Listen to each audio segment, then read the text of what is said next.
नबी करीम सल्लल्लाहु अलैहि वसल्लम ने दुश्मनों से हिफाजत के लिए एक खास दुआ सिखाई।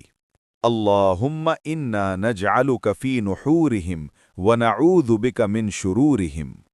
तर्जमा: ए अल्लाह, हम तुझे उनके मुकाबिल सामने रख देते हैं और हम उनके शर से तेरी पनाह मांगते हैं। नबी सल्लल्लाहु अलैहि वसल्लम ये दुआ उस वक्त पढ़ते थे जब आपको किसी ग्रोह की तरफ से नुकसान का अंदेशा होता था।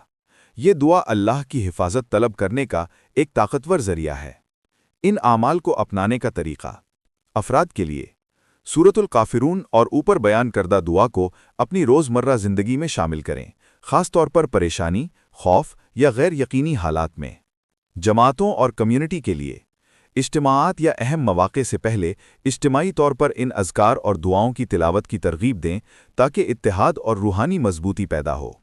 फ़ौजियों के अहले खाना के लिए अपने इन अजीज़ों के लिए बाकायदगी से ये दुआएं पढ़ें जो मुश्किल और ख़तरनाक हालात में खिदमत अंजाम दे रहे हैं, और अल्लाह से उनकी हिफाजत मांगें।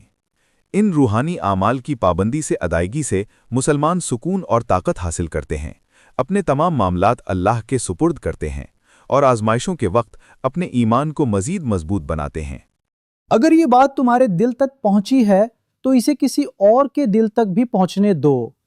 एक बार नहीं, 2 बार सोचो फिर आगे बढ़ा दो।